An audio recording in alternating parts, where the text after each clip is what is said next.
How to find the right niche influence leaders on Twitter. At this point, it should be fairly clear that you need to follow the right people on Twitter. Otherwise, the tips I've shared with you will not work.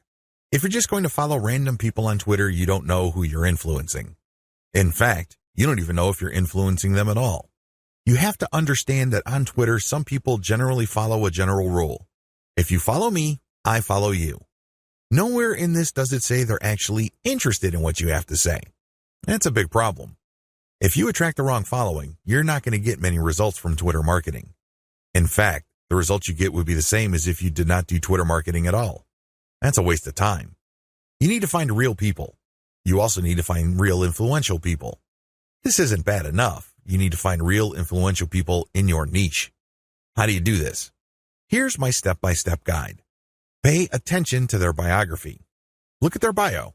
Is it on point? Does it indicate the persona of a person who is truly interested in your niche? This is crucial. If there are no niche-related keywords there, or it's not obvious that this person is part of your target demographic, and it's not some sort of passionate or credible enough authority in your niche, then this is probably the wrong person. You may be barking up the wrong tree.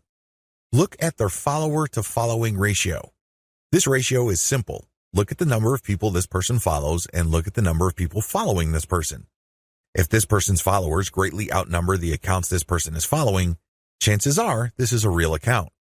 It is not some bot that is fully automated. Instead, this person actually has influence because for how many people he or she is following, he is followed by hundreds if not thousands of more people. This is very important.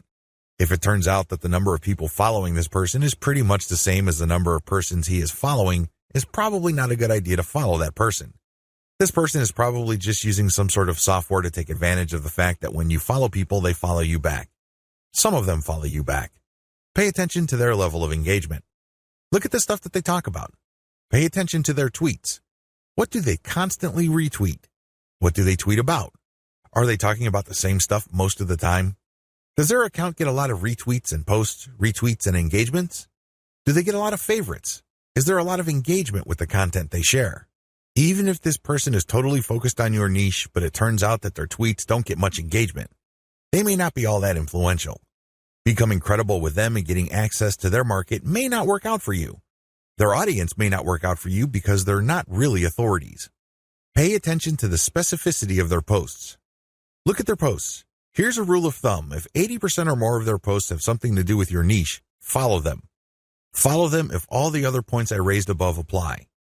But if it turns out that this person's bio is on point, it has more followers than the accounts that he or she is following, it has a high engagement level, but this person focuses on generalized content, this person may be a dud. In other words, this person is some sort of Twitter celebrity. This person is only an authority because of their personality and not much else. They're not an authority because they focus on a niche. They're not an authority because they are truly passionate about a niche. People only follow them because they think their personality is interesting. So, what you get is some sort of individual celebrity market. That's not what you're looking for. You're looking for a niche audience.